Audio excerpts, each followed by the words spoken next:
السلام علیکم۔ اعوذ باللہ من الشیطان الرجیم۔ پناہ مانگتا ہوں اللہ کی طرف شیطان مردود سے۔ بسم اللہ الرحمن الرحیم۔ شروع کرتا ہوں اللہ کے نام سے جو بڑا مہربان اور نہایت رحم کرنے والا ہے۔ والعادیات ضبحا، فراتے بھرتے ہوئے تیز رفتار گھوڑوں کی قسم۔ فالموریات قدحا، جو ٹاپ مار کر چنگاریاں اڑانے والے ہیں۔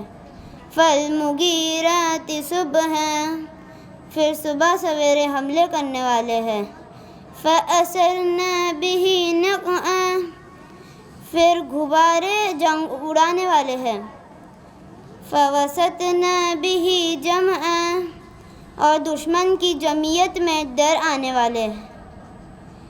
ان الانسان لربہ لکنود، بے شک انسان اپنے رب کے لیے بڑا ناشکر ہے۔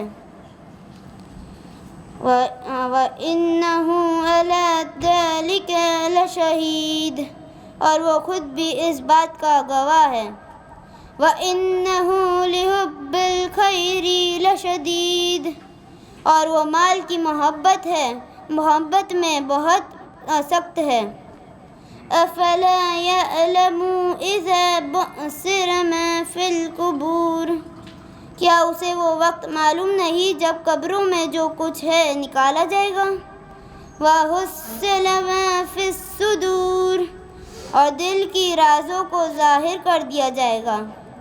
إِنَّ رَبَّهُمْ بِهِمْ يَوْمَئِذٍ لَخَبِيرٌ، بے شک ان کے رب اس دن کے حالت سے پورا باخبر ہوگا۔ صدق اللہ العلی العظیم۔ السلام علیکم۔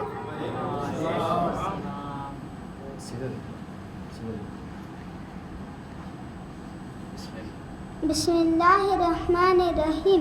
رسول خدا صلی اللہ علیہ وآلہ وسلم فرماتے ہیں، ان هذه القلوب لتصدع كما يصدع الحديد وان جلاءها قراءة القرآن۔ ترجمہ، یقیناً دلوں کو بھی زنگ لگ جاتا ہے جیسے لوہے کو لگتا ہے، اور اس کی جلا و چمک تلاوت قرآن مجید ہے۔ ریفرنس اشہاد القلوب، پیج نمبر 78۔ افوض امری الی اللہ ان اللہ بصیر بالعباد۔ لا حول ولا قوة الا باللہ العلی العظیم۔ اعوذ باللہ من الشیطان الرجیم۔ بسم اللہ الرحمن الرحیم۔ الحمد للہ رب العالمین، والصلاة والسلام علی اشرف الانبیاء والمرسلین، خاتم النبیین رحمت للعالمین ابی القاسم محمد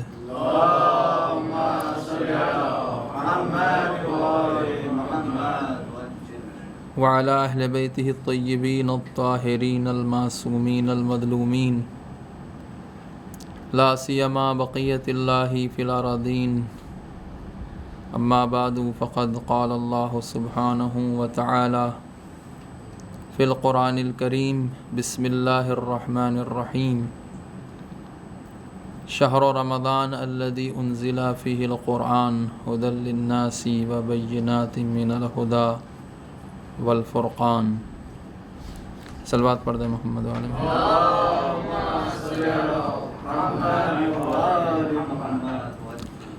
آداب فہم قرآن کے حوالے سے آج سلسلے کی دوسری گفتگو ہے۔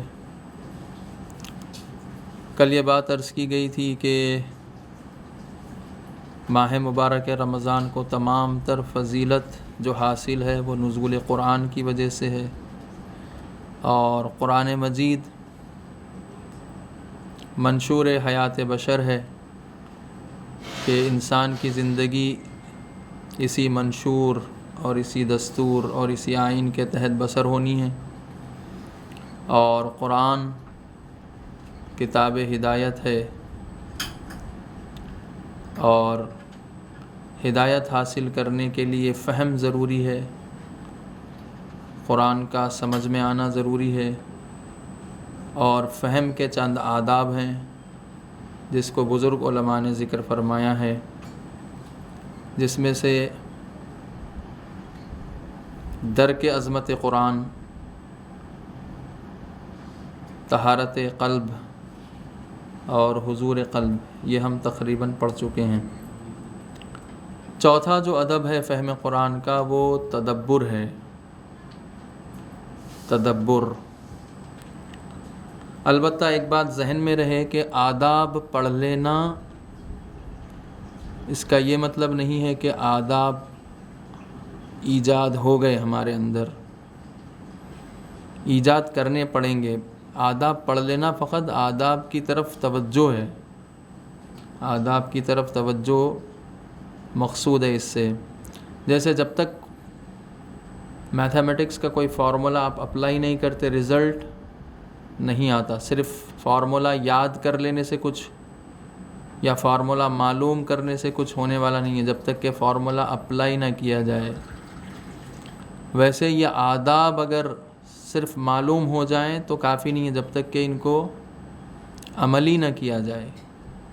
قرآن پڑھتے وقت ان آداب کا لحاظ نہ رکھا جائے اور وہ آداب کو اپنے وجود میں نہ پیدا کیے جائیں تو پھر صرف پڑھ لینا کافی نہیں ہے۔ تدبر کا معنی اگر ہم دیکھیں، تدبر کہتے کس کو ہیں؟ لغت میں تدبر کسی چیز کے چھپے ہوئے حصے تک پہنچ جانا، کسی چیز کے پنہان غیر آشکار حصے تک رسائی حاصل کر لینا، پہنچ جانا، یہ تدبر ہے۔ اور غور و فکر کے ذریعے سے کسی حقیقت کی تہ تک پہنچ جانا، سوچنے کے ذریعے سے، غور و فکر کرنے کے ذریعے سے۔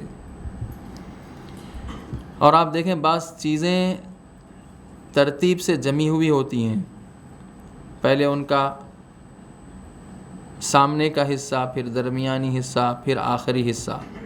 جب سامنے کا حصہ ہٹاتے ہیں تو بیچ کا حصہ نظر آتا ہے، جب بیچ کا حصہ ہٹاتے ہیں تو آخری حصہ نظر آتا ہے۔ سامنے کا حصہ ہٹا کر وہ آخری تہ تک پہنچ جانا، یہ تدبر کہلاتا ہے۔ بعض چیزوں کے ہوتے نا لیئرز، ایک کے بعد ایک لیئرز کو ہٹا کر وہ آخری چیز، وہ آخری پردے کو ہٹا کر اصل چیز حقیقت تک پہنچنا، یہ تدبر ہے۔ یہ اس کا روٹ ورڈ عربی میں دبر ہے یا دبور، یعنی وہ چیز جو چھپی ہوئی ہے، پنہان ہے، غیر آشکار ہے، پردوں میں لپٹی ہوئی ہے۔ کوشش کر کے اس چھپے ہوئے حصے تک پہنچ جانا، یہ تدبر کہلاتا ہے۔ اور ہمیں حکم ہے کہ قرآن میں تدبر کرو۔ بعض چیزوں میں تدبر کی بالکل ضرورت نہیں ہے، جیسے زمین پر جو چیزیں، زمین کی اوپری سطح، سرفیس پر جو چیزیں ہیں، آپ کو اس کے بارے میں تدبر کرنے کی ضرورت نہیں ہے۔ گھاس اگی ہوئی ہے، آپ کو اس کے بارے میں تدبر کرنے کی ضرورت نہیں ہے۔ ریت پھیلی ہوئی ہے، نظر آ رہی ہے، ظاہر ہے، آشکار ہے۔ ویسے ہی آسمان میں بعض چیزیں آشکار ہے، سورج آشکار ہے، آپ کو تدبر کر کے سورج تک پہنچنا نہیں ہے۔ چاند، ستارے، یہ سب آشکار ہے، آسمان میں نمایاں ہیں ایک دم۔ یہ چیزیں محتاج تدبر نہیں ہیں۔ لیکن ہاں، یہ جو زمین ہے، زمین کی تہ کو چیر کر زمین کی تہ میں موجود پانی تک پہنچنا، یہ تدبر ہے۔ کیونکہ پانی زمین کی اوپری سطح پر نہیں ہوتا ہے بلکہ زمین کے اندر ہوتا ہے۔ زمین کی تہ بتہ اس کے ایک ایک تہ کو چیرتے جانا اور چیر کر اس پانی تک پہنچ جانا، یہ تدبر ہے۔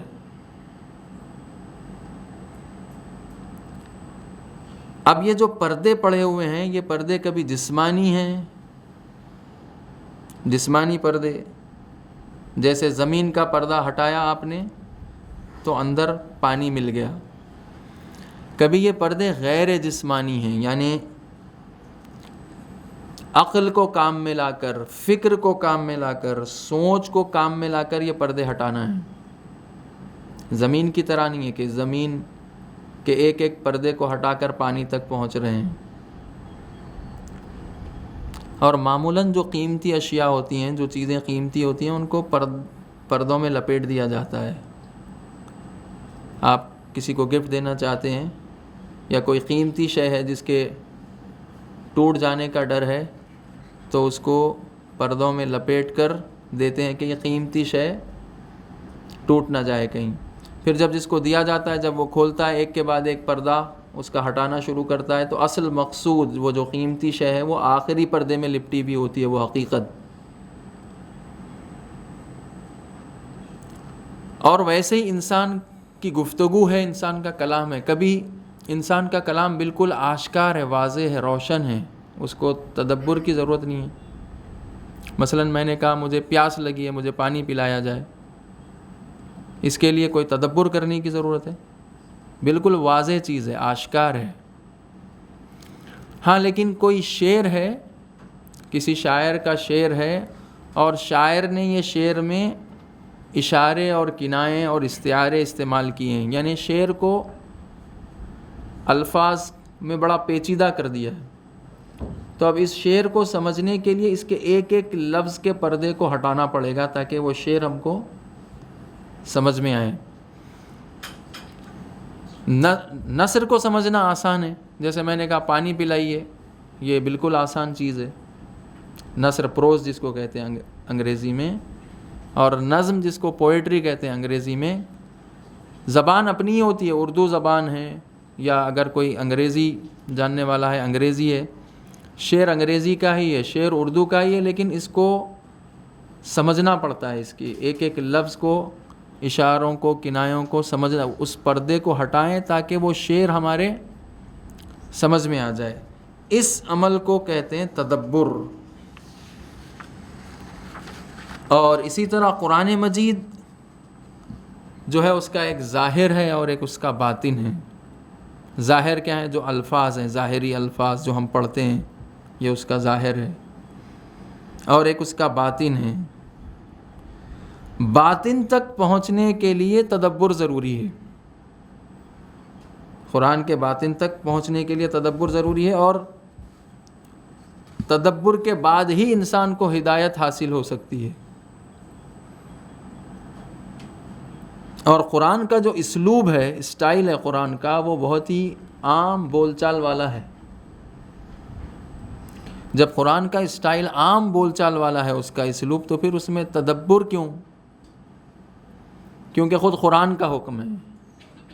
قرآن یہ حکم دے رہا ہے کہ افلا یتدبرون القرآن، کیوں تم اس قرآن میں تدبر نہیں کرتے؟ ایک طرف قرآن کا حکم ہے، دوسری طرف روایتیں بھی ہیں.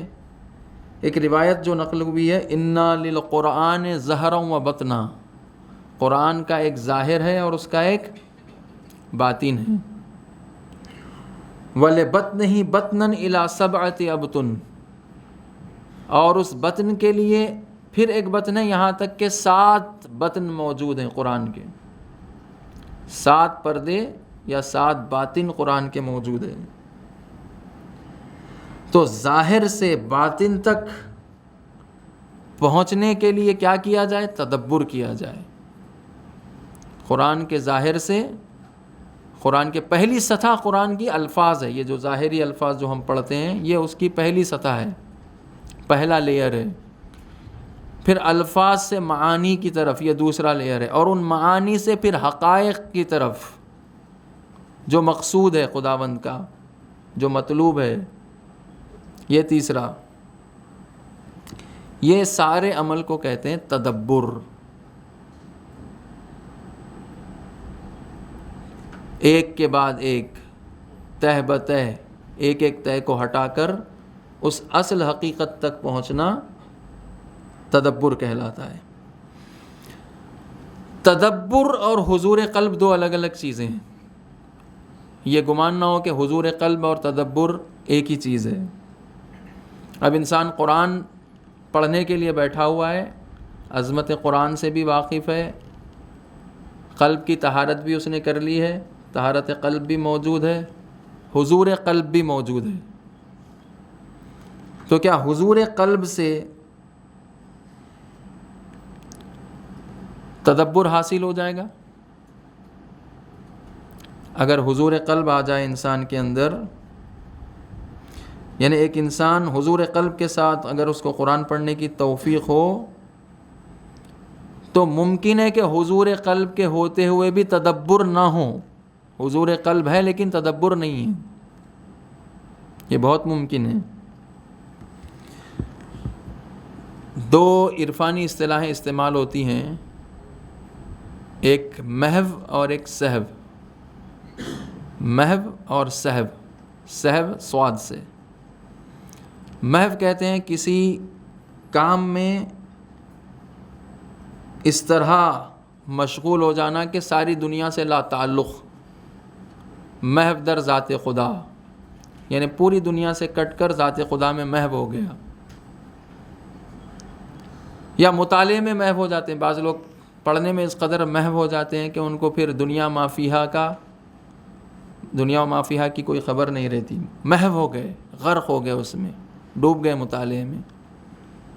یا عبادت میں اس قدر محو ہو گئے کہ ان کو دنیا و ما فیہا کی کوئی خبر نہیں ہے۔ محو کی حالت سے باہر آ جانا یہ سہو ہے، یعنی پھر وہی تعلقات سے دنیا اور پھر وہی محو کی حالت سے باہر آ جانا۔ سہو جو ہے وہ سہو کی حالت میں اگر ہم کوئی چیز پڑھیں، بالفرض ایک صفحہ پڑھ ڈالیں، ایک پورا پیج، ایک ایک لفظ تلفظ کے ساتھ ہم نے پڑھ دیا لیکن ایک لفظ بھی سمجھ میں نہیں آیا۔ کیوں سمجھ میں نہیں آیا؟ کیونکہ سہو کی حالت میں متوجہ نہیں ہے۔ پورا پیج پڑھ دیا، پڑھنے کے ٹیکنکس ہے، چونکہ اسٹوڈنٹس بیٹھے ہوئے یہاں پر، خود پڑھنے کی بھی کئی ٹیکنیکس ہیں کہ کسی چیز کو کیسے پڑھا جائے، کیسے کسی چیز کو اپنے ذہن میں بٹھایا جائے۔ اس کے لیے سب سے بنیادی چیز یہ ہے، اسٹوڈنٹس کے لیے عرض کر رہا ہوں، کہ کسی چیز کو بھی یاد رکھنے کے لیے سب سے پہلی چیز جو ہمارے اندر ہونی چاہیے وہ سننے کی کیپیسٹی، لسننگ اسکل۔ جس توجہ سے آپ سنیں گے، یعنی کلاس میں اگر آپ بیٹھے ہوئے ہیں، اگر آپ کی پوری توجہ کلاس میں ہے، پڑھانے والے کی طرف آپ کی پوری توجہ ہے اور آپ پوری توجہ سے اپنے استاد اور ٹیچر کی طرف متوجہ ہیں، تو آپ کا آدھا کام کلاس میں ہی ہو گیا، یعنی آدھے سے زیادہ بات آپ نے کلاس میں ہی سمجھ لی اور یاد ہو گئی آپ کو بات۔ محض کس وجہ سے؟ سننے کی وجہ سے۔ اس کی مثال دیتے ہیں، جب آپ کوئی چیز ریکارڈ کرنا چاہیں، کسی کی آواز تقریر ریکارڈ کرنا چاہتے ہیں یا کوئی اسپیچ ریکارڈ کرنا چاہتے ہیں، تو ریکارڈنگ کے لیے کیا چاہیے؟ سائلنس چاہیے، خاموشی چاہیے، یعنی دوسری آوازیں نہ ہوں۔ اگر دوسری آوازیں آئیں گی تو ریکارڈنگ میں ڈسٹرب ہوگا، اس کے لیے سائلنس چاہیے، خاموشی۔ ویسے ہی اگر کوئی چیز ہم اپنے دماغ میں ریکارڈ کرنا چاہتے ہیں، اپنی میموری میں ریکارڈ کرنا چاہتے ہیں، تو اس کے لیے بھی وہی ہے کہ اس کے لیے کوئی ڈسٹربنس نہ ہو، یعنی آپ کی توجہ کوئی کسی اور طرف بٹی ہوئی نہ ہو، ذہن آپ کا کسی اور طرف نہ ہو۔ جب کسی اور طرف ذہن ہوگا تو جو سن رہے ہیں بات وہ ذہن میں بیٹھنے والی نہیں ہے۔ جس طرح سے اگر کوئی چیز ریکارڈ کرنا چاہ رہے ہیں لیکن دوسری آوازیں بھی آ رہی ہیں تو وہ ریکارڈنگ جو ہے ڈسٹرب ہو جائے گی، یعنی آپ جو اصل چیز جو ریکارڈ کرنا چاہ رہے ہیں وہ آپ سن نہیں سکیں گے، اور سنیں گے بھی تو بڑے ڈسٹربنس کے ساتھ سنیں گے، کلیئر نہیں رہے گی وہ چیز۔ تو ویسے ہی محو یعنی وہ حالت جو انسان تمام تعلقات دنیا سے کٹ کر کوئی ایک طرف اپنی توجہ کو یکسو کر لے، یہ حالت محو۔ اور حالت سہو یعنی اس سے باہر آ جائے، پڑھ رہا ہے صفحہ لیکن توجہ نہیں ہے اس کی، پورا صفحہ پڑھ دیا لیکن ایک لفظ بھی سمجھ میں نہیں آیا کیونکہ توجہ کے بغیر پڑھا۔ حضور قلب اور تدبر دو الگ الگ چیزیں ہیں، یہ بات کو ذہن میں رکھیں۔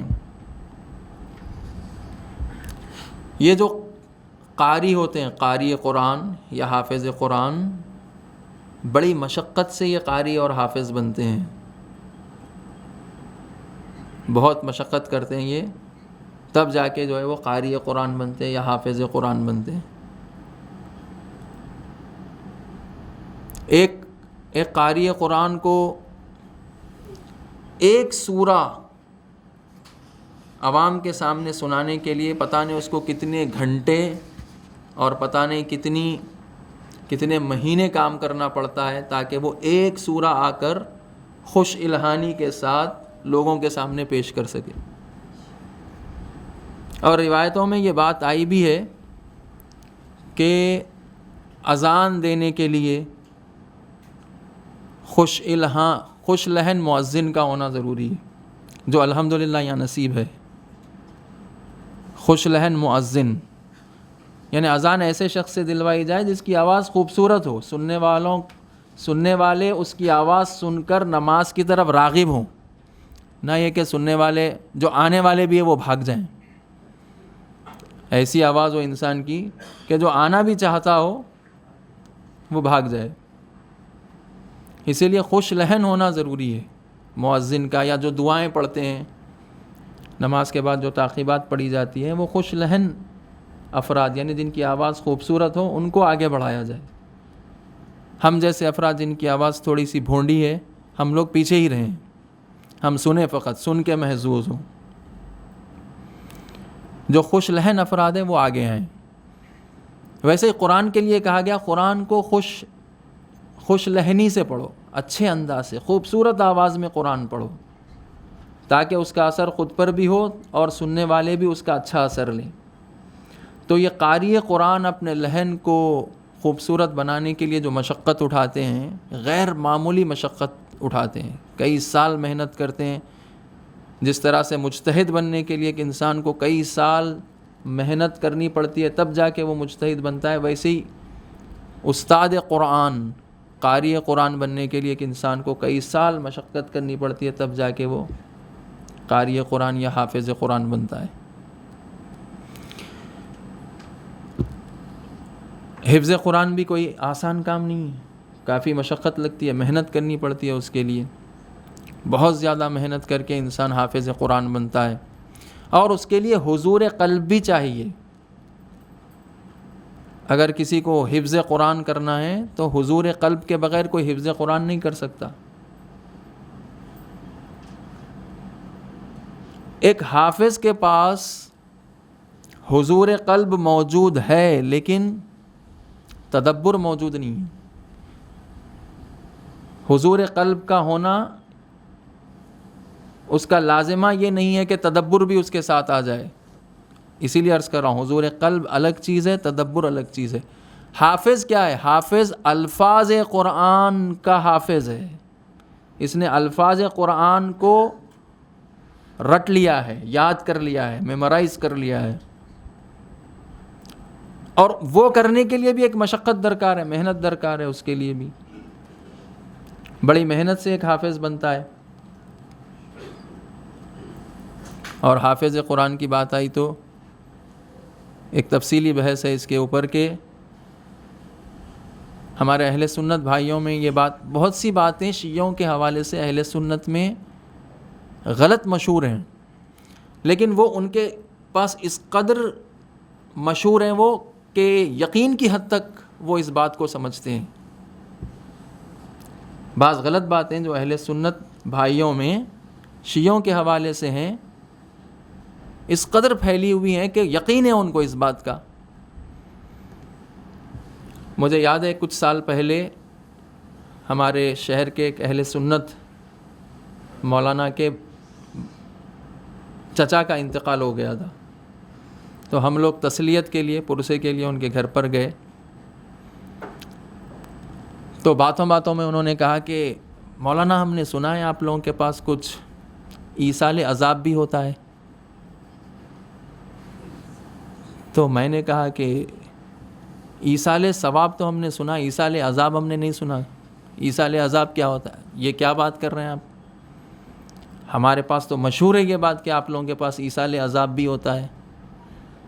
میں نے کہا نہیں بھائی، ہم تو کبھی نہیں سنے. ہم تو شیعہ گھر میں پیدا ہوئے، پلے بڑے شیعہ گھر میں، شیعہ معاشرے میں پلے بڑے، لیکن کبھی ایصال عذاب کی یہ اصطلاح ہی نہیں سنی ہم نے. ایصال ثواب سنا، یہ ایصال عذاب کیا ہوتا ہے؟ تو کہنے لگے کہ شراب پی لی، پی کر کہا کہ اس کا عذاب یزید کو پہنچے، یہ ایصال عذاب ہے. کوئی بھی برا کام کیا، اس کا عذاب یزید کو پہنچے. میں نے کہا ہم نے کبھی نہیں سنا، یہ پہلی بار آپ ہی سے سن رہے ہیں. تو وہ بڑا تعجب کرنے لگے. وہ کہنے لگے نہیں، ہمارے پاس تو بہت زیادہ مشہور ہے یہ بات کہ شیعوں میں یہ بات ہے. میں نے کہا ہرگز نہیں ہے، ہمارے پاس ایصال عذاب ہے. قرآن پڑھ کے مرحومین کو بخشنا، کھانا کھلانا مرحومین کے لیے، یہ چیزیں ہیں. ایصال عذاب تو ہم نے کبھی نہیں سنا، آپ ہی سے سن رہے ہیں. پھر وہ کہنے لگے نہیں، میں نے سنا آپ لوگوں کے پاس 40 پاروں والا قرآن ہے. میں نے کہا نہیں، 40 پارے نہیں ہے بھائی، وہی 30 پارے والا قرآن ہے. آپ جب بھی آپ کو موقع ملے ہماری کسی بھی مسجد میں بغیر بولے آ جائیے، آپ دیکھ لیجئے قرآن آ کر، اپنے ساتھ اپنا قرآن لائیے، ٹیلی کر لیجئے، ویریفائی کر لیجئے، وہی قرآن ہے. تو پھر بھی ماننے کے لیے تیار نہیں. کہنے لگے نہیں، آپ کے پاس 40 پاروں والا قرآن ہے. 30 پارے قرآن، 10 پارے نہج البلاغہ. میں نے کہا نہج البلاغہ قرآن کا ہے بھائی، نہج البلاغہ تو امیر المومنین کا کلام ہے، اللہ کا کلام تھوڑی ہے نہج البلاغہ. تو ایسے ہی بعض غلط باتیں اس قدر مشہور ہے کہ یقین کی حد تک. اور ایک غلط بات یہ مشہور ہے ان کے درمیان کہ شیعوں میں کوئی حافظ نہیں ہوتا، اور بلکہ یہ اس سے بڑھ کر ہے بات، وہ یہ کہ شیعہ حافظ بن ہی نہیں سکتے، بلکہ شیعہ کو قرآن حفظ ہو ہی نہیں سکتا. کیوں نہیں ہو سکتا؟ کیونکہ یہ صحابہ پہ لعن طعن کرتے ہیں. یہ بات رائج ہے، کیونکہ صحابہ پہ لعن طعن کرتے ہیں. شیعوں میں کوئی حافظ ہوتا ہی نہیں. سید العلماء مولانا سید علی نقی نقوی صاحب، جو نقن صاحب کے نام سے مشہور ہے، ہندوستان کے ایک بڑے عالم دین، جن کی جتنی بڑی شخصیت تھی ان کی اتنی بڑی ناقدر شناسی ان کی ہوئی ہندوستان میں. یہ ہماری شیعہ قوم کا بڑا المیہ ہے. جتنی بڑی شخصیت ہوتی ہے اتنی ہی شدت سے اتنی ہی بڑی مخالفت کرتے ہیں اس کی. قدر کرنے کے بجائے انہوں نے ایک کتاب لکھی، 3 جلدوں پر مشتمل ہے، تذکرہ حفاظ شیعہ. پہلی صدی ہجری سے لے کر خود مولانا کے زمانے تک، جب انہوں نے کتاب لکھی، اس زمانے کے مشہور شیعہ حفاظ کا تذکرہ انہوں نے ان 3 جلدی کتابوں میں لکھا. البتہ جلدیں مختصر ہیں، بہت زیادہ ضخیم نہیں ہیں، لیکن اگر ان تینوں کو کمپائل کر دیا جائے تو عجب نہیں وہ 200-300 صفحے والی کوئی کتاب بن جائے. تذکرہ حفاظ شیعہ، پہلی صدی ہجری میں شیعہ حافظ قرآن کون تھے، دوسری صدی میں کون تھے، تیسری میں، اس طرح سے. تو یہ بات غلط ہے جو مشہور ہے کہ شیعہ حفظ قرآن نہیں کر سکتے کیونکہ وہ صحابہ پہ لعن طعن کرتے ہیں. اس کا مطلب یا جن کو حفظ ہو گیا یا تو وہ صحابہ پہ لعن طعن نہیں کرتے یا پھر وہ شیعہ ہی نہیں ہیں. نہیں، ایسی بات نہیں ہے، یہ بات غلط مشہور ہو گئی ہے. اور رہی بات لعن طعن کی، ہمارے مراجع نے بالکل واضح، صاف، شفاف، کلیئر فتویٰ دے دیا ہے کہ ہم اہل سنت کے مقدسات کی توہین نہیں کر سکتے. کئی بار یہاں پر بیان بھی ہوا ہوگا کہ ہم اہل سنت کی مقدسات کی توہین نہیں کر سکتے. آیت اللہ سیستانی اور آیت اللہ خامنئی کا شفاف فتویٰ ہے، کھلا ہوا. اور یہ بات ہم کو پہنچانے کی ضرورت ہے، ابلاغ کرنے کی ضرورت ہے دوسروں تک کہ بھئی یہ ہمارے مراجع کا موقف ہے. دیکھیں ہمیشہ موقف اپنا واضح رکھیں، ہر معاملے میں جو بھی ہو موقف اپنا اسٹینڈ واضح کلیئر رکھیں۔ کس لیے کلیئر رکھیں؟ دو کاموں کے لیے، تاکہ دوستوں کو دوستی کرنے میں آسانی ہو، دشمنوں کو دشمنی کرنے میں آسانی ہو۔ موقف ہمیشہ واضح ہونا چاہیے، کلیئر ہونا چاہیے آپ کا اسٹینڈ۔ تو صحابہ کے حوالے سے ایک دم واضح موقف ہے ہمارا، جو ہمارے مراجع کا ہے۔ حتیٰ ڈاکٹر قلب صادق صاحب کی کئی کلپس بھی آپ نے سنی ہوگی، جس میں انہوں نے کہا کہ میں نے آیت اللہ سیستانی سے کہا کہ میں اہل سنت کو اپنا بھائی کہوں، تو انہوں نے کہا کہ نہیں، اپنی جان کہوں، اپنی جان کہو۔ تو یہ موقف واضح ہونا چاہیے، ہمارا جو موقف ہے وہ ایک دم کلیئر کٹ ان کے لیے واضح ہونا چاہیے۔ تو یہ بات غلط ہے، مشہور ہے کہ جو ہے شیعہ حافظ نہیں بن سکتا۔ البتہ یہ ہے کہ انقلاب اسلامی سے پہلے شیعہ کم ہی متوجہ تھے قرآن کی حفظ کی طرف، لیکن انقلاب اسلامی کی برکات میں سے ایک برکت یہ ہے کہ ہزاروں لاکھوں، خود ایران میں لاکھوں حافظان قرآن ہیں، اور پھر ایران کے بعد اس طرف ہندوستان پاکستان میں کئی لوگ جو پڑھنے کے لیے گئے انہوں نے بھی حفظ کیا قرآن مجید کو۔ تو اس طرح خود حافظ بننا ایک مشقت آور کام ہے، سخت کام ہے، محنت لگتی ہے اس میں، انسان کو وقت دینا، یعنی تمام کام چھوڑ کر اس کو فقط حفظ کرنا پڑتا ہے۔ اس لیے وہ جو قوم میں ہم دیکھتے تھے بعض جو حافظان قرآن ہیں وہ دوسرے درسوں میں ضعیف ہو جاتے تھے، کمزور ہو جاتے تھے، کیونکہ پوری توجہ ان کی حفظ قرآن کی طرف لگی ہوئی ہوتی۔ ایک واقعہ مجھے یاد آیا کہ ایک شہر میں یہ انٹر کمیونٹی میرجز جو ہوتی ہیں، شادیاں، شیعوں کی شادی سنیوں سے، سنیوں کی شادیاں شیعوں سے، اور پھر خدا نہ کردہ مسلمان کی شادی غیر مسلمان سے، غیر مسلمان کی شادی مسلمان سے، یہ ہر شہر میں تقریباً یہ بات ہو گئی ہے کہ یہ ایسی شادیاں ہو رہی ہیں۔ ہم سنتے تھے اپنے بچپن میں کہ ایک صاحب اہل سنت تھے، وہ شیعہ لڑکی سے شادی کرنا چاہ رہے تھے،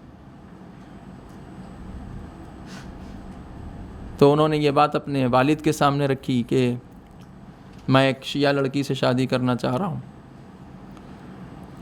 تو لڑکی نے شرط رکھ دی کہ جب تک آپ خود شیعہ نہیں ہو جائیں گے میں شادی نہیں کروں گی آپ سے، آپ خود بھی شیعہ ہو جائیے۔ انہوں نے اپنے والد کے سامنے یہ بات رکھی کہ وہ اس طرح کی شرط رکھی جا رہی ہے کہ آپ بھی شیعہ ہو جائیں۔ تو والد نے کہا ٹھیک ہے، مجھے کوئی اعتراض نہیں ہے، آپ شیعہ ہو جائیے، لیکن میری ایک شرط یہ ہے کہ جب آپ شیعہ جو ہوں گے وہ ایک حافظ قرآن کے ہاتھ پر شیعہ ہوں گے، یہ میری شرط ہے۔ حافظ قرآن آپ کو شیعہ کرے گا۔ شہر پورا تلاش کیا گیا، کوئی حافظ قرآن نہیں ملا، شادی ہو گئی وہ بالآخر، اور ان کے بچے شاید آج ہماری عمر کے ہیں۔ تو کہنے کا مطلب یہ کہ یہ جو انٹر کمیونٹی میرجز ہوتی ہیں کہ شیعوں کی شادی غیر شیعہ سے، مراجع کا اس حوالے سے مراجع کے 3 گروہ بن گئے ہیں۔ ایک سرے سے مخالف ہے اس بات کا کہ شیعہ لڑکی کی شادی اہل سنت سے ہو ہی نہیں سکتی ہے، حرمت کا فتویٰ دے دیا، حرام ہے شادی، شیعہ لڑکی اہل سنت لڑکے سے شادی کرے۔ زیادہ تر لوگوں نے اس کو کراہت، مکروہ قرار دیا۔ مکروہ ہے کیوں؟ کیونکہ ممکن ہے لڑکی کا مذہب تبدیل ہو جائے، یا لڑکی کے بعد جو بچے پیدا ہونے والے ہیں اس شادی کے نتیجے میں وہ بچوں کا مذہب تبدیل ہو جائے۔ تو لہٰذا اکثر مراجع کا فتویٰ یہ ہے کہ مذہب کے تبدیل ہونے کا خطرہ ہے تو اجتناب کیا جائے، اسے بچا جائے۔ لیکن ایک جو بات مسلم ہے کہ مسلم لڑکی کی شادی یا مسلم لڑکے کی شادی غیر مسلم لڑکی یا لڑکے سے یہ ہو ہی نہیں سکتی، ویلڈ ہی نہیں ہے، یہ کلیئر کٹ بات ہے یہ۔ کب تک؟ جب تک کہ وہ خود مسلم نہ ہو جائے اپنی مرضی سے. اگر مسلمان لڑکی غیر مسلم لڑکے سے شادی کرنا چاہ رہی ہے تو اس وقت کر سکتی ہے جب وہ غیر مسلم لڑکا اپنی مرضی سے مسلمان نہ ہو جائے، اسلام قبول نہ کر لے، اس وقت تک ان دونوں کی شادی نہیں ہو سکتی. برعکس لڑکا مسلمان ہے، لڑکی غیر مسلم ہے، یہ غیر مسلم لڑکی کی شادی بھی اس وقت تک اس مسلم لڑکے سے نہیں ہو سکتی جب تک کہ یہ غیر مسلم لڑکی اپنی مرضی سے مسلمان نہ ہو جائے. تو پھر اس میں لو جہاد کہاں پر ہے؟ یہاں تو پوری مرضی داخل ہے. اور ہمارے ہی کانسٹیٹیوشن میں، انڈیا کے کانسٹیٹیوشن میں رائٹ ٹو ریلیجن ایک پورا حق آپ کو دیا گیا ہے کہ اگر آپ چاہتے ہیں کہ اپنا مذہب تبدیل کر لیں اپنی مرضی سے بغیر کسی دباؤ کے، تو اسٹیٹ کا کوئی پریشر آپ پر چلنے والا نہیں ہے، حکومت کو کوئی اعتراض نہیں ہے اس سے کہ آپ اپنی مرضی سے اپنا مذہب تبدیل کر لیں، اپنی ول اور وش سے، اپنی خواہش سے. ہم نے آج تک ایک بھی کلپ ایسی نہیں سنی جس میں کوئی مسلمان یہ کہہ رہا ہو کہ کوئی مسلمان اگر غیر مسلم سے شادی کر دے تو ہم اتنے لاکھ روپے اس کو انعام میں دیں گے. برعکس کلپس ہم نے سنی ہیں کہ اگر کوئی غیر مسلم مسلمان لڑکی سے شادی کر لے تو ہم اس کو گھر دیں گے، 50 لاکھ روپے دیں گے، اس طرح کے اعلانات.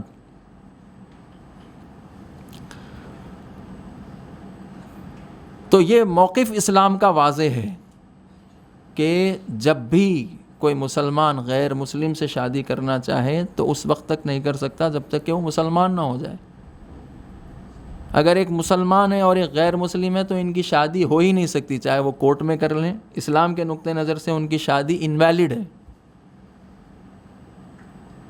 جیسے جب تک بیوی زندہ ہے بیوی کی بہن یعنی سالی سے شادی نہیں ہو سکتی، جب تک کہ یہ بیوی نکاح میں ہے.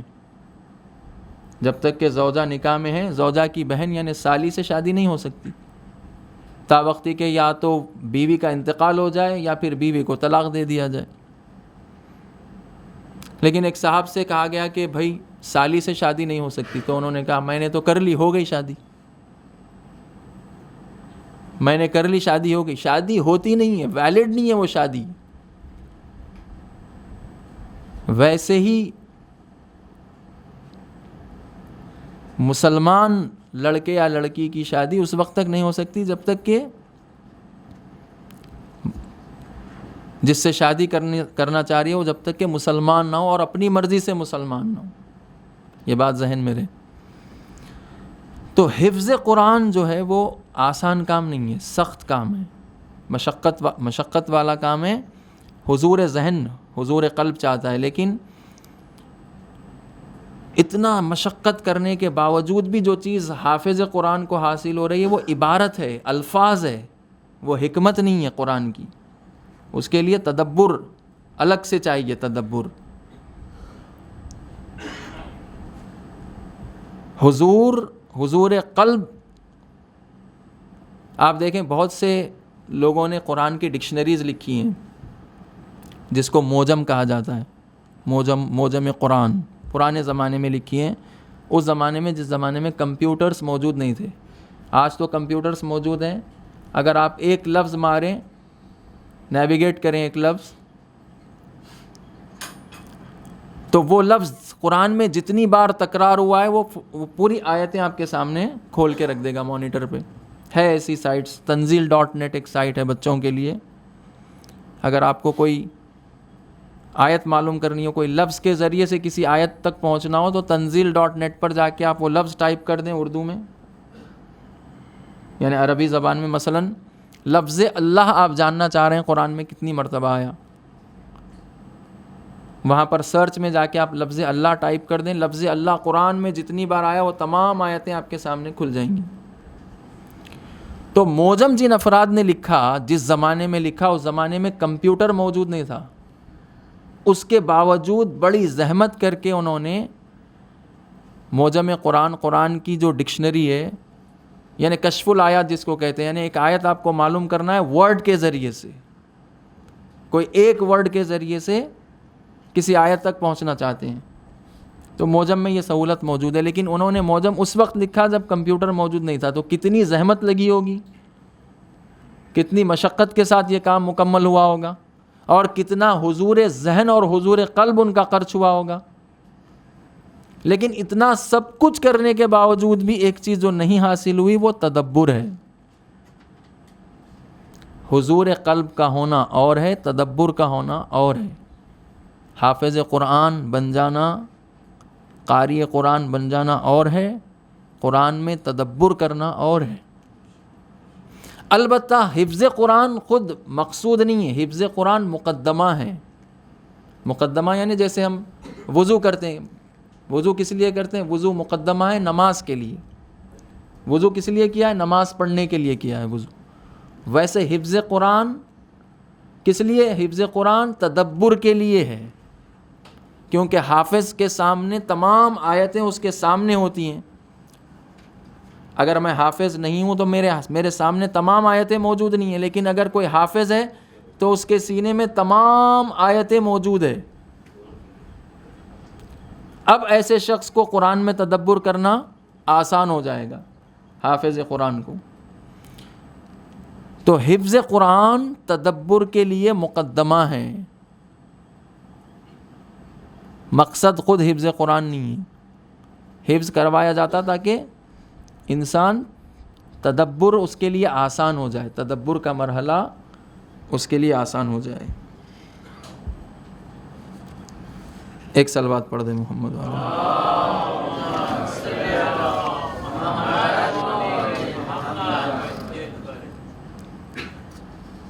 تو ہوتا یہ ہے کہ کبھی خود قرآن کا ظاہر جو ہے، قرآن کے ظاہر میں اتنا ہم مشغول ہو جاتے ہیں کہ تدبر کے لیے یہ ظاہر ہی رکاوٹ بن جاتا ہے۔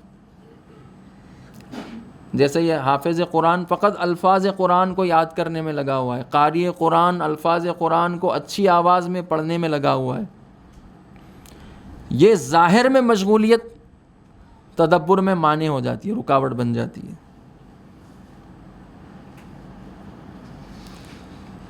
تو لہٰذا حافظ اگر بننا ہے یا قاری بننا ہے تو انسان کو فقط الفاظ تک محدود نہیں رہنا ہے، حضور قلب کے ساتھ معانی کی طرف توجہ، تدبر۔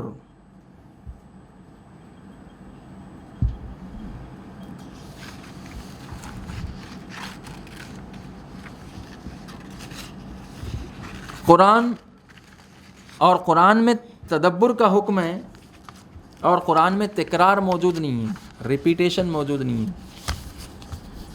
ہم سمجھتے ہیں کہ قرآن میں ہر سورے سے پہلے بسم اللہ ریپیٹڈ ہے۔ قرآن میں 114 بار بسم اللہ آیا ہے، سوائے ایک سورے کو چھوڑ کے، سورہ توبہ کو چھوڑ کر ہر سورے کی ابتدا ہی بسم اللہ الرحمن الرحیم سے، اور ہر سورے کی ابتدا میں جو بسم اللہ ہے اس کا ترجمہ ہم ایک ہی کرتے ہیں، مترجم نے جو ترجمہ کر دیا وہی ترجمہ، اور سمجھتے ہیں کہ یہ قرآن میں بسم اللہ تکرار ہوا ہے کئی بار۔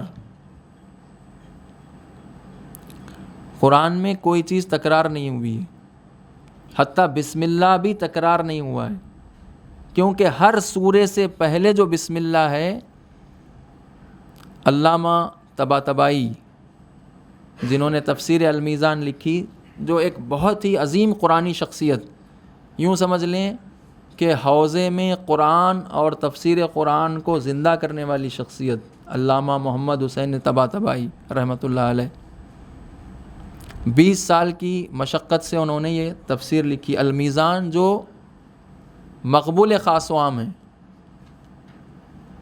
شیعوں میں بھی مقبول ہے، اہل سنت میں بھی مقبول ہے، تفسیر المیزان۔ علامہ کا یہ کہنا ہے کہ بسم اللہ جو قرآن میں تکرار ہوا ہے، ہر سورے سے پہلے جو بسم اللہ ہے اس کے معنی الگ ہے، اس کے معنی وہ نہیں ہے۔ پہلے سورے میں جو بسم اللہ ہے اس کے معنی جو ہے وہ سورے کی مطابقت کے حساب سے اس کے معنی ہیں. اگر سورہ بقرہ کا بسم اللہ ہے تو اس کے معنی الگ ہے، سورہ آل عمران کا بسم اللہ ہے تو اس سورے کے مطابق اس کا معنی ہے. تو یہ بسم اللہ بھی تکرار نہیں ہوا ہے قرآن میں تکرار موجود نہیں ہے. اور قرآن میں خود قرآن کی گواہی کے بقول کانٹرڈکشن موجود نہیں ہے، تناقض، تضاد. ایک جگہ قرآن ایک بات کہہ رہا ہو، دوسری جگہ اس کے برخلاف برعکس بات کہہ رہا ہو. قرآن میں تضاد موجود نہیں ہے، کانٹرڈکشن موجود نہیں ہے. اور ایسی شخصیتیں جو علامہ طباطبائی جیسی قرآنی شخصیت جن کی حیات طیبہ کی مصداق ہے، جس کو قرآن کہتا ہے من عمل صالحا من ذکر او انثی وہو مؤمن فلنحیینہ حیاتا طیبہ، جو بھی عمل صالح انجام دے چاہے مرد ہو یا عورت، بشرط یہ کہ مومن ہو، صاحب ایمان ہو، ہم ان کو حیات طیبہ عطا فرمائیں گے، حیات طیبہ عطا کریں گے. جو صاحبان حیات طیبہ ہیں، علامہ طباطبائی جیسی شخصیت، وہ یہ فرما رہی ہے کہ قرآن کا بسم اللہ بھی قرآن میں تکرار ریپیٹڈ نہیں ہے. ہر بسم اللہ کے الگ معنی ہیں، ہر بسم اللہ کے الگ معنی ہیں. اور خود قرآن نے تدبر کا حکم دیا ہے ہم کو. قرآن نے کہا ہے سورہ مومنون افلم یدبر القول، کیا ان لوگوں نے ہماری بات پر تدبر نہیں کیا. سورہ صاد کتاب انزلناہ الیک مبارک لیدبروا، یہ ایک مبارک کتاب ہے جو آپ کی طرف ہم نے نازل کی ہے تاکہ لوگ اس میں تدبر کریں. اور سورہ محمد صلی اللہ علیہ وآلہ وسلم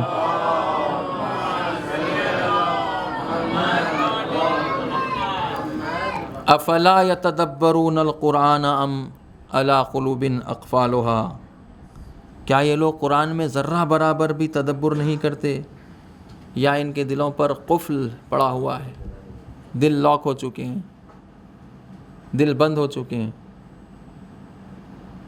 جس کمرے کو لاک ڈال دیا جاتا ہے، نہ اس کمرے میں آپ آ سکتے ہیں، نہ اس کمرے سے کوئی چیز باہر آ سکتی ہے، نہ اس کمرے میں کوئی جا سکتا ہے. ویسے ہی قرآن نے کہا کہ جو قلوب تدبر نہیں کرتے وہ بند ہیں، وہ قلوب بند ہیں، یعنی کوئی اچھی چیز ان کے اندر جا نہیں سکتی ان دلوں میں، اور نہ کوئی اچھی چیز ان دلوں سے باہر آ سکتی ہے. قلوب بند ہیں وہ. اور وہ قلوب کون سے ہیں؟ شروع میں جیسا عرض کیا تھا، آلودہ، ناپاک دل وہ ہیں جو بند ہیں،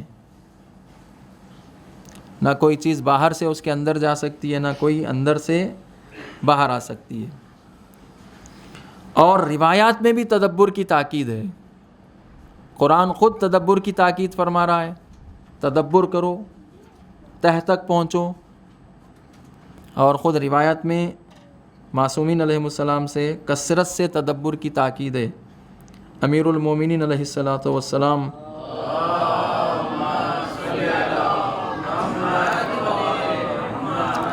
فرماتے ہیں کہ الا لا خیر فی قراءۃ لا تدبر فیہا،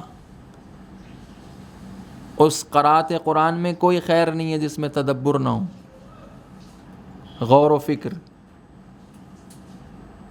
تعقل، تفکر نہ ہو. اور پھر رسول اللہ صلی اللہ علیہ وآلہ وسلم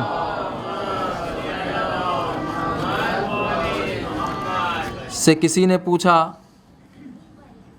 کہ قرآن کتنے دنوں میں ختم کیا جائے، قرآن کو ختم کرنے کا ڈیوریشن پوچھا کہ اگر قرآن پڑھنا چاہیں تو کتنے دن میں قرآن ختم کریں. تو آپ نے فرمایا 3 مہینوں میں ختم کرو،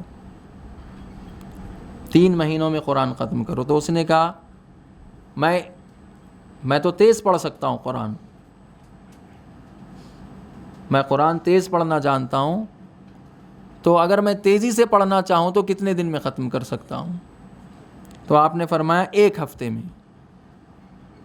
تو پھر اس نے کہا کہ میں اور تیز پڑھ سکتا ہوں، 1 ہفتے سے کم میں بھی میں ختم کر سکتا ہوں۔ تو پھر حضرت نے فرمایا کہ اس نے کہا کہ میں اس سے بھی زیادہ کم میں ختم کر سکتا ہوں، تو حضرت نے فرمایا کہ نہیں، اس سے کم کی اجازت نہیں ہے۔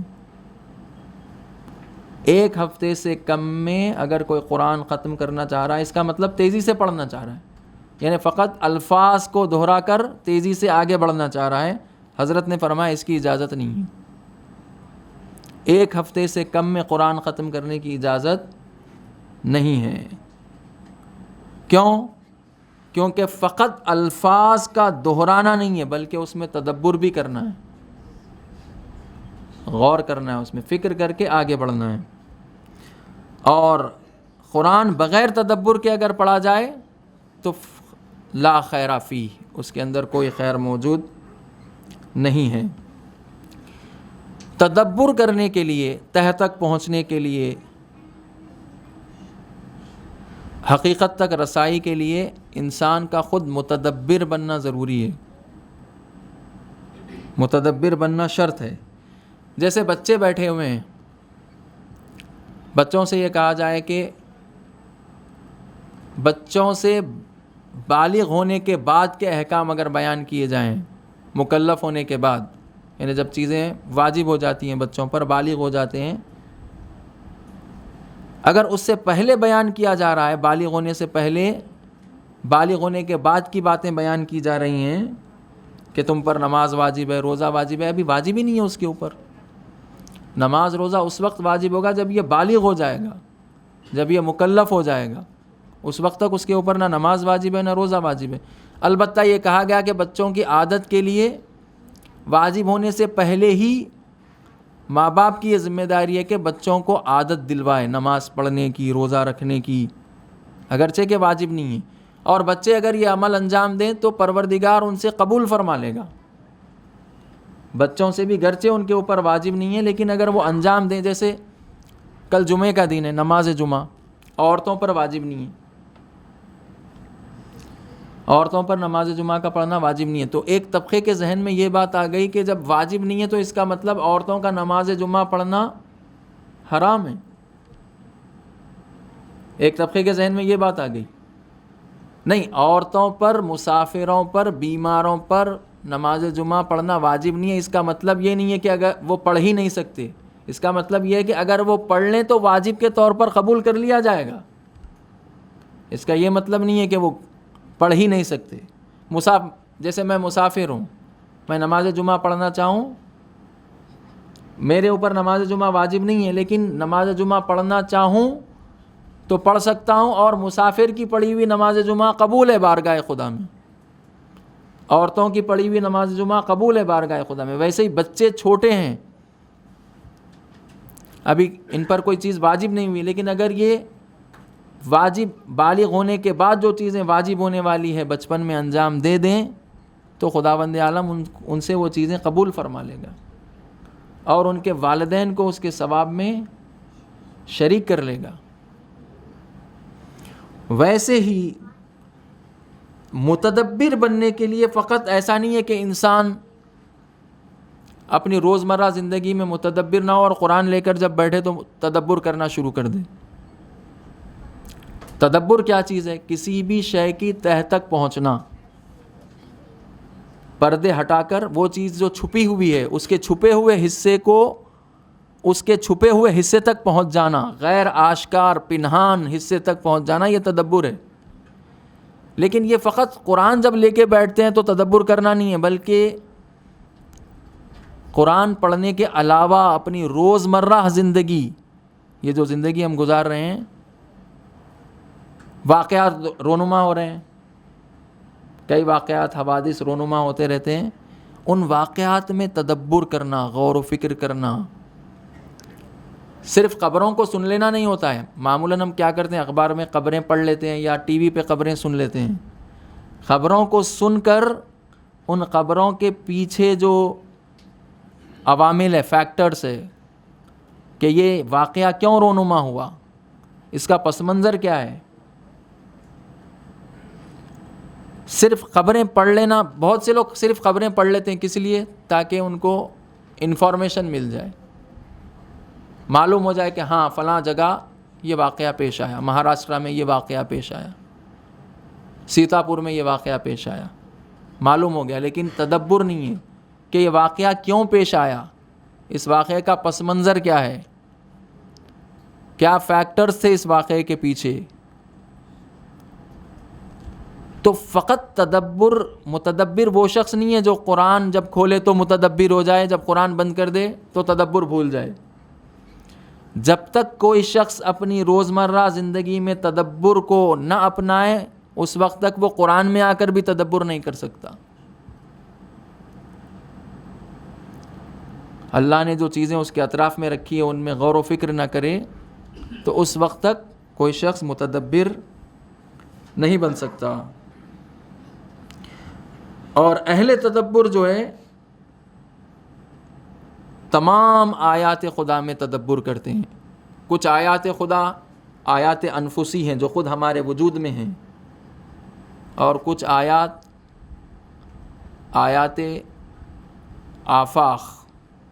آفاق اور انفس یعنی خود ہمارے اندر موجود جو آیتیں ہیں ہمارے وجود میں، بلکہ جتنے موجودات دنیا میں ہیں سب اللہ کی نشانی آیات خدا ہیں. یعنی سب کے پیچھے غور تدبر کرنے کی ضرورت ہے. ایسا نہیں ہے کہ جب صرف قرآن لے کر بیٹھیں تو تدبر یاد آئے اور قرآن کے علاوہ قرآن جب بند کریں تو تدبر ختم ہو جائے. نہیں، ہر واقعے کے پیچھے تدبر کریں، سوچے، فکر کرے، اور ہر چیز کے پیچھے تدبر کرے. یہ تدبر کیوں کریں؟ کیونکہ یہ سارا عالم جو ہے وہ اللہ کی نشانی ہے. سارا عالم یہ اللہ کی نشانی ہے، آیت خدا ہے، اور یہ تمام موجودات آیات خدا ہے. ان آیات خدا کو دیکھ کر تدبر کر کے ان کے اندر ہم کو خدا نظر آنا چاہیے. ان آیات میں، آیات خدا میں خدا ہم کو نظر آئے. اور وہ کیسے نظر آئیں گے؟ وہ تدبر کے ذریعے سے نظر آئیں گی. وقت تقریباً ہو چکا ہے، میں گفتگو کو سمیٹ لوں کہ آداب فہم قرآن میں سے چوتھا ادب جو جناب ملا صدرہ شیرازی رحمۃ اللہ علیہ نے بیان کیا وہ تدبر ہے. تدبر کہتے ہیں کسی بھی چیز کے چھپے ہوئے حصے تک پہنچ جانا، وہ حصہ جو آشکار نہیں ہے، وہ حصہ جو ظاہر نہیں ہے، کوشش کر کے اس حصے تک پہنچنا پڑتا ہے کیونکہ اس کے اوپر کئی پردے پڑے ہوئے ہیں. ان پردوں کو ایک ایک پردے کو ہٹانا ہے، ہٹا کر اس آخری حقیقت تک پہنچنا ہے. یہ تدبر ہے. اور تدبر کبھی خود قرآن کے ظاہر میں انسان اتنا مشغول ہو جاتا ہے کہ وہ ظاہری مشغولیت ہی اس کو تدبر میں مانع ہو جاتی، رکاوٹ بن جاتی. حفظ میں اتنا لگا ہوا ہے کہ حافظ قرآن ہے لیکن تدبر نام کو نہیں ہے، قاری قرآن ہے لیکن تدبر نام کو نہیں ہے. حضور قلب ہے اس کے پاس، طہارت قلب ہے، عظمت قرآن کو درک بھی کر رہا ہے لیکن تدبر نہیں ہے کیونکہ ظاہر میں مشغول ہے، الفاظ قرآن میں مشغول ہے، الفاظ کے اندر پوشیدہ حکمت تک پہنچا نہیں ہے، باطن تک، بطن قرآن تک پہنچا نہیں ہے، فقط ظواہر میں الجھا ہوا ہے. تو لہٰذا اس کے لیے تدبر ضروری ہے.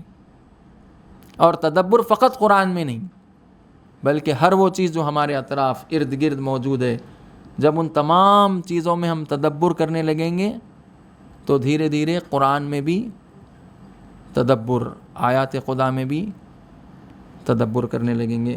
والسلام علیکم ورحمۃ اللہ وبرکاتہ.